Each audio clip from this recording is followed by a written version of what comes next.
Woo! There it is. Yay! All right.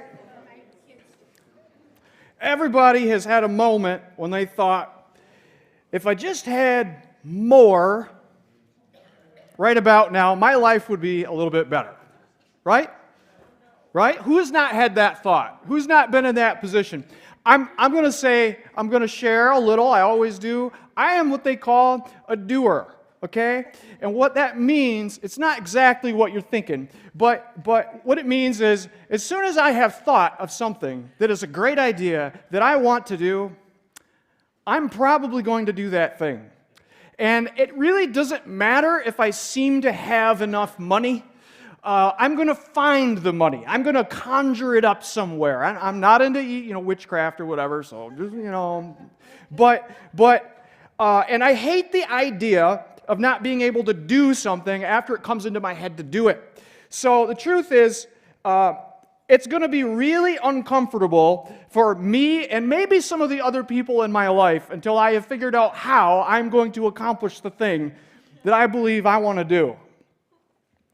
And so, there's some stress that comes with that, right? Because, people, we have things we need from you, and you're supposed to be, I got all this other stuff too, So, there's stress. It gets uncomfortable. But that's not the only kind of money stress there is, right?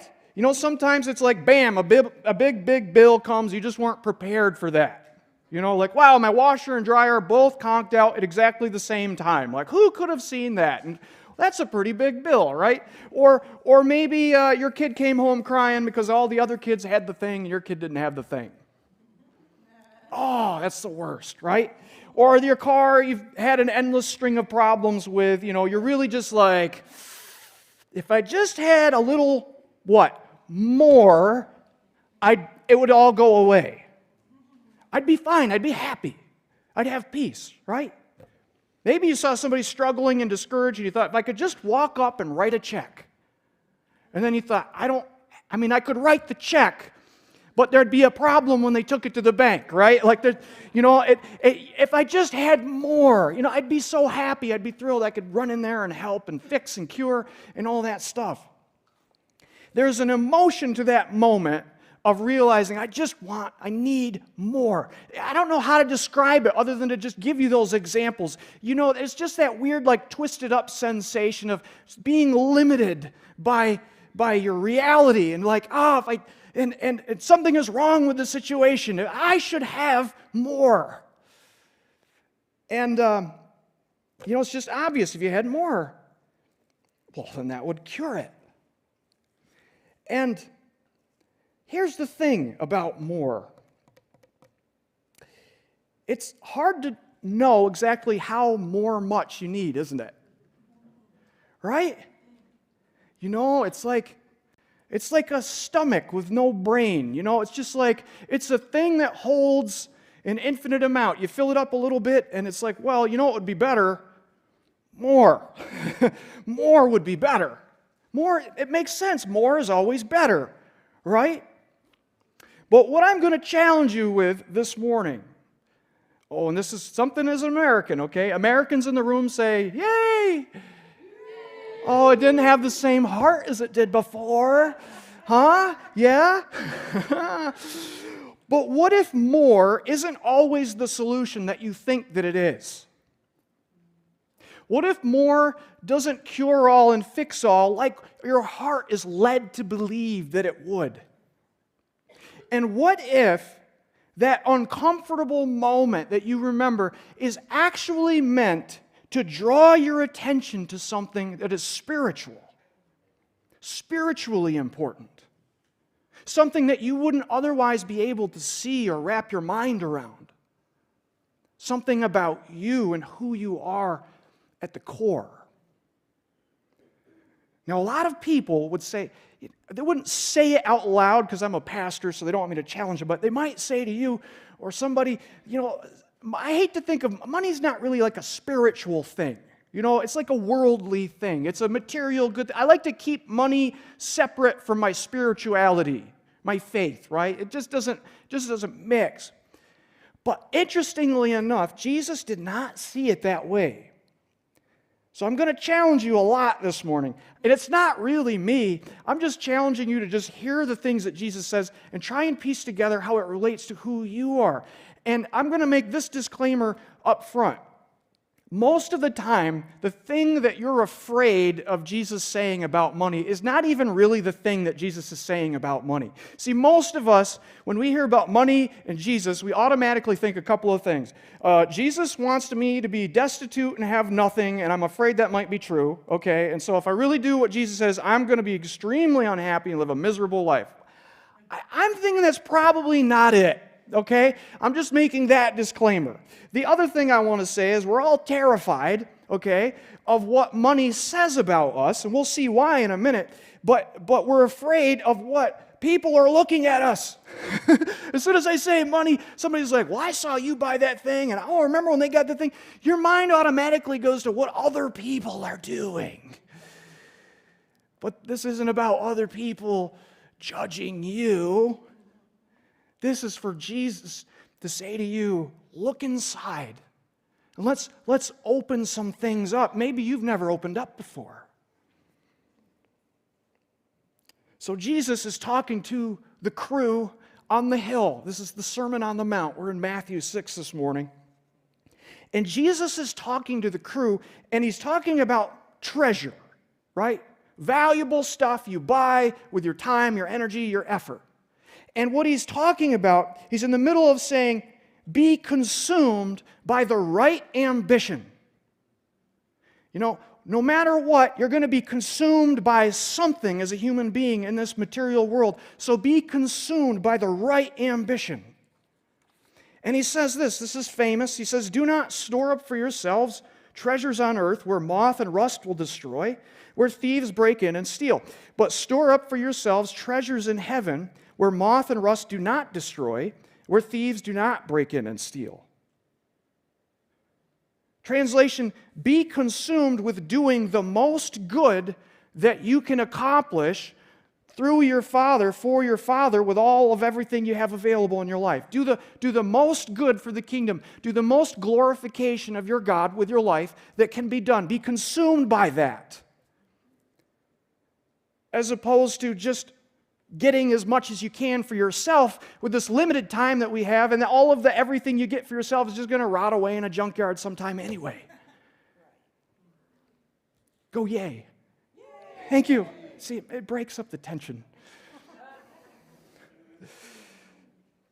So the question you should ask is, what are you driving toward with your money? Not how much money do you have, how much money do you make? What does it say about you that you earn this?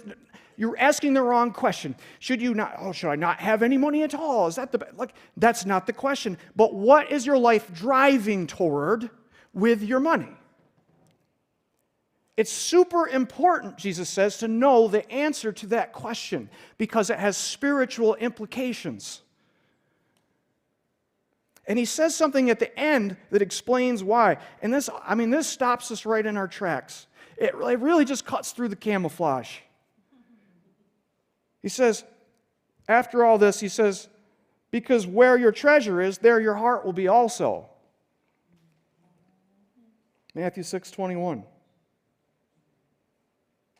Where your treasure is, there your heart will be also. He's saying that what you choose to do with what you have is a spiritual acid test of your heart.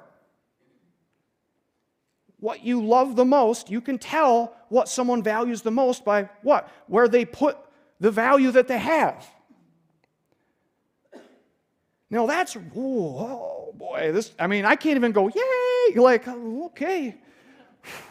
Oh, okay, this is personal. This gets real personal. Jesus is saying, look, if you're not sure whether your heart is about God's will or if it's just about you, here's an acid test. Look at where you put your time and money. That's the acid test. Just look there. Look there. Now, don't you go looking at what everybody else's money is doing. Look at your own. Could you do that for me? Just shut that thing off. Comparing yourself. Stop. Stop it. Where's it going? And if you're really consumed with glorifying God's goodness for other people, your money will leave a trail that tells that story. And it may need, interpretation that only God can give and you work, only really you and God are going to be able to flesh that out. What is this story really saying? You can't really allow other people to just tell you everything about yourself because of what you spend and when and how much and where. They don't know what's driving you. There's no Christian rule that says Christians can only have cars of a certain value or less. Like, I know there are people that want to do that. Stop it. It's got no place. It's about what's driving you. What is the purpose? What is the goal that you have? And your choices will tell a story. If you're really invested in a friendship or something for your kids or doing something important for your family or making sure the right priorities are in the right place, your money will tell that story. If you look back, the receipts will show.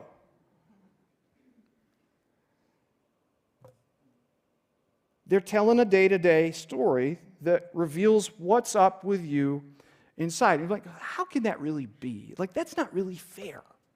Well, this is the thing. This is why your treasure choices are an indicator of where your heart is. Because you don't have limitless money. You don't have limitless time to earn it. You certainly don't have limitless energy to work. Some of you are very impressive, but you don't have limitless energy. I've seen you fall asleep. I've seen you nod off.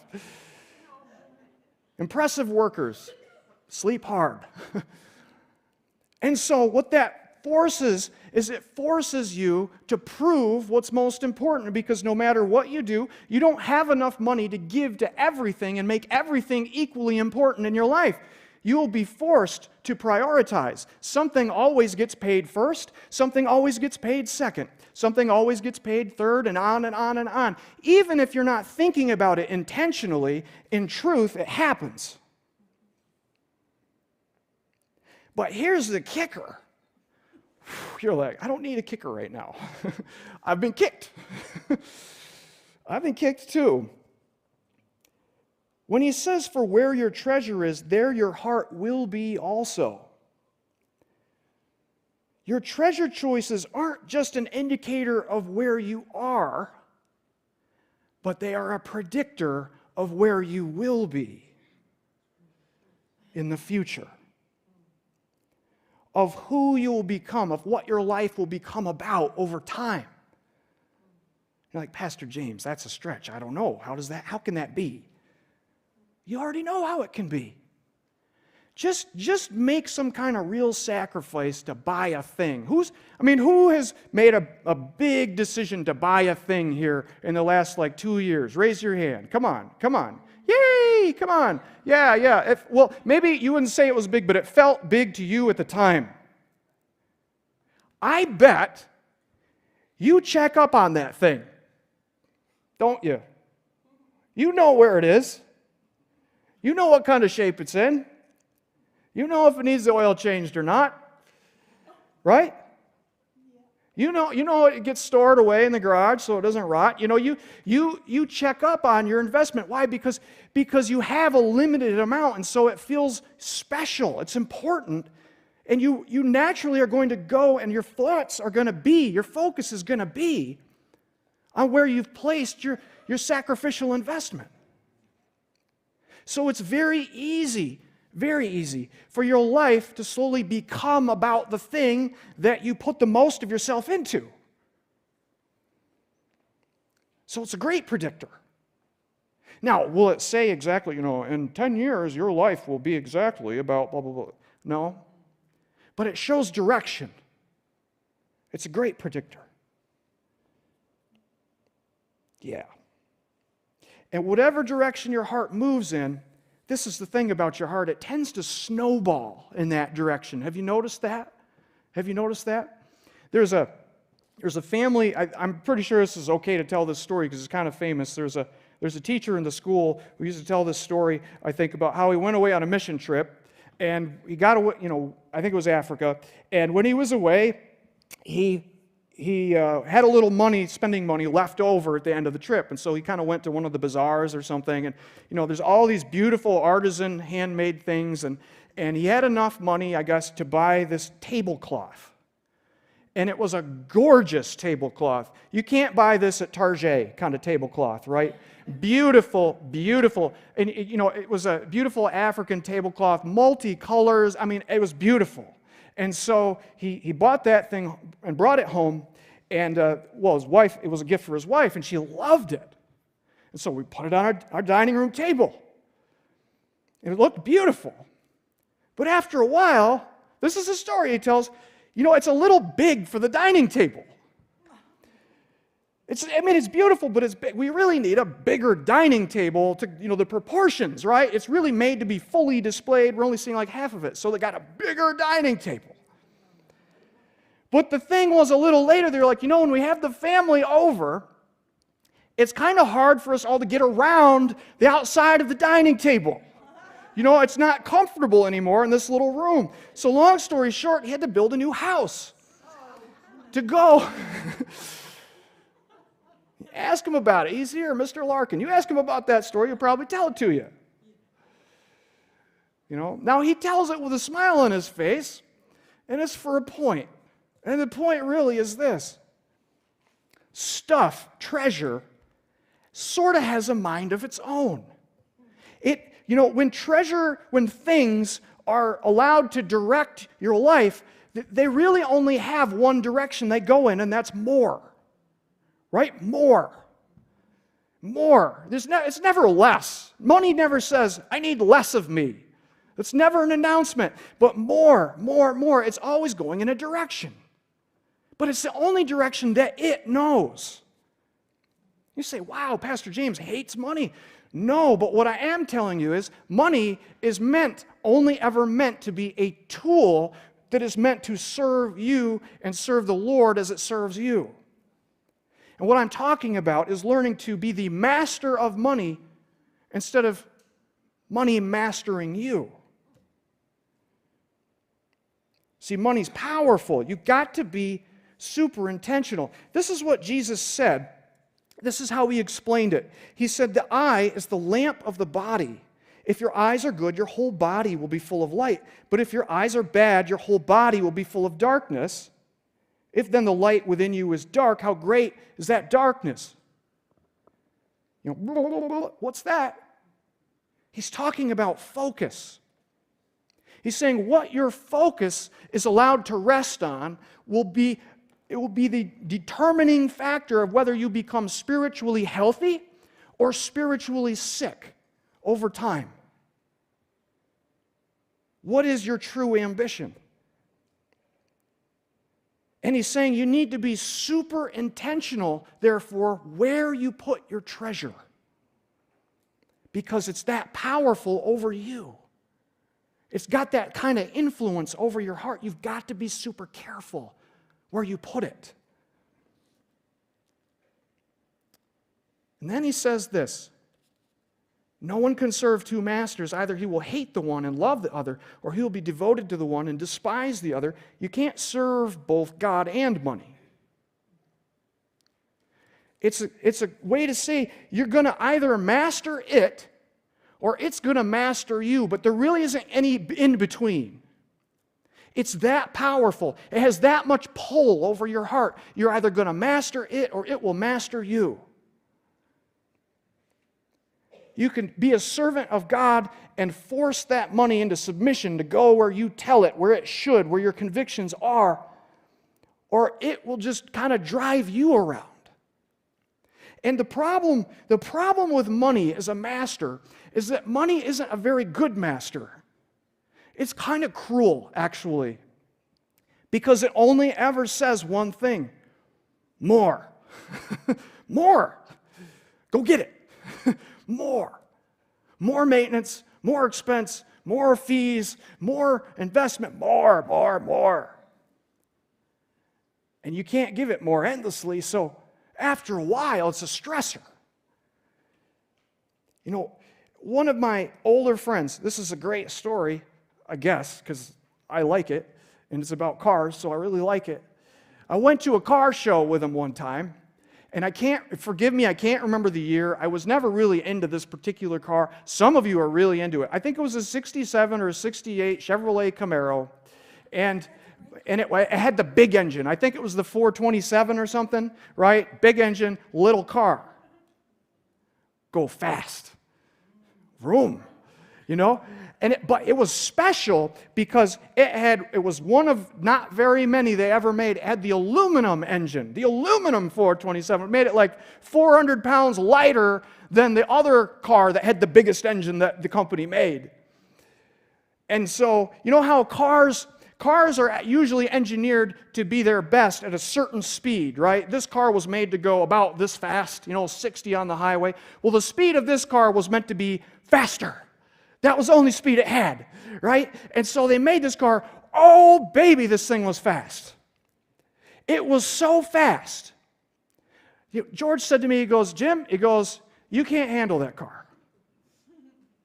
I'll tell you why you can't handle that car. He goes, you could be going 80 miles an hour on the highway. If you hit that pedal too hard, you will light the tires up, and it will skate sideways and go out of control. You have to know exactly what you're doing. You have to have a plan to drive a car like that. You need to be intentional. You need to know where you're headed. You need to know what the road is like before you get there if you're going to go out and have fun in that thing. And so there aren't many of those cars. Do you know why? Because people just crashed them. That's what they did. And the company was like, we can't have a record that says 80% of the cars that we sell of this brand, this vehicle crash, because that makes us look real bad. So they just had to stop that. They had to go back to the slightly less dangerous one. That's kind of how money is. It is super powerful.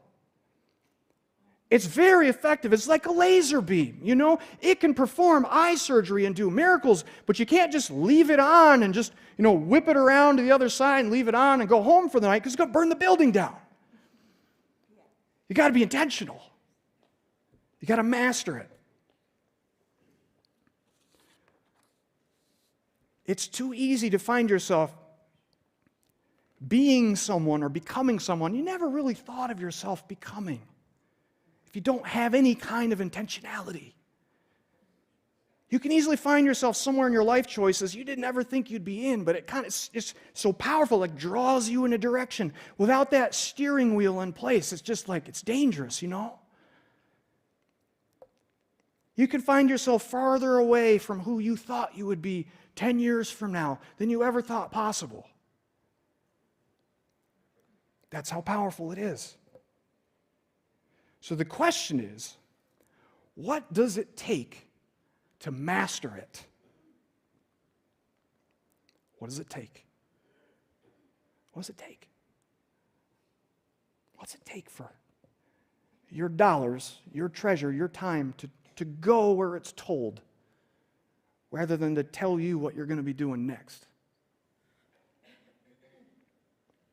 I'm going to tell you. You need a plan. You need a plan.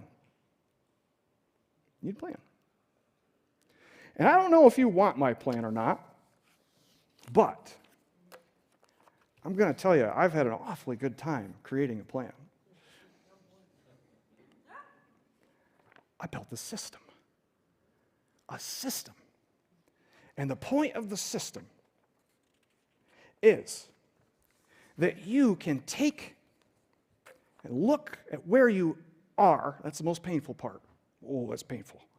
You look at where you actually really are, what you actually do.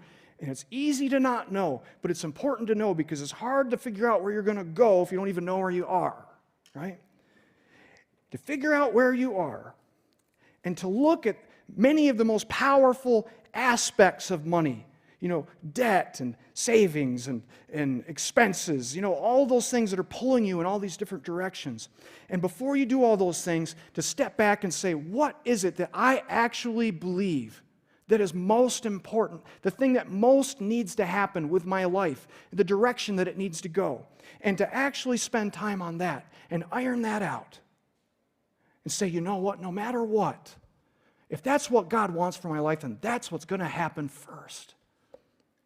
And to begin to build a master plan of sorts that supports you going in the direction you believe you're supposed to be in. And I've made it super easy. Oh, it's so easy. I should sell this thing. Just kidding. That's a little... But it's in stages, it's in steps. And look, you can come to these messages we're doing, and you can just listen. That's fine. Maybe that's where you are. But if you're brave, okay, if you're not in an access group, but you're like, maybe this is something I should look at, I'm going to give you one of these. I have a whole stack of them just for you. Don't feel bad about how much they cost. They're going to change your life. All right?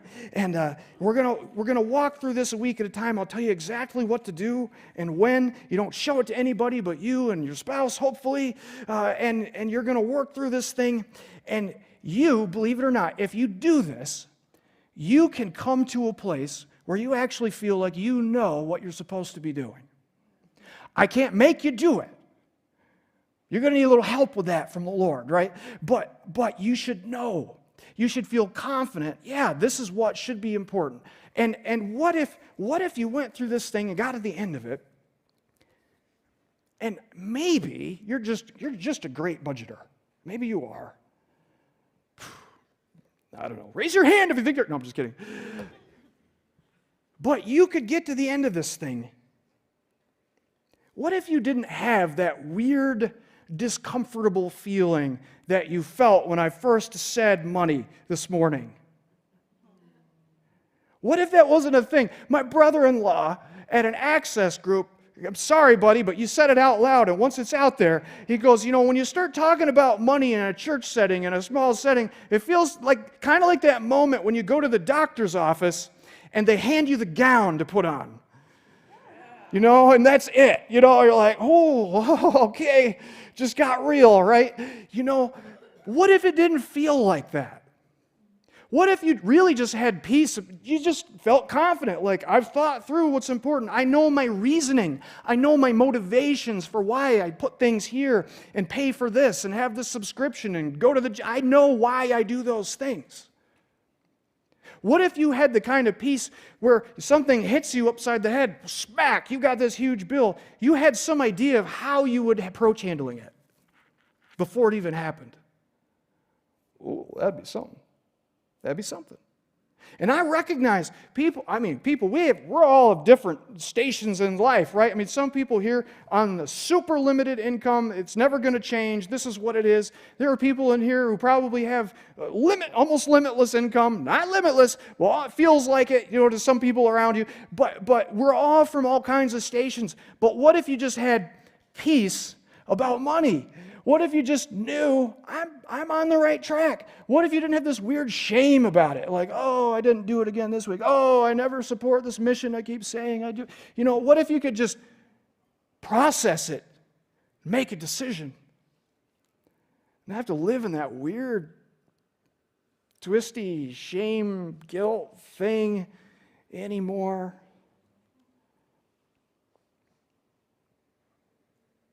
Yeah, that'd be pretty good.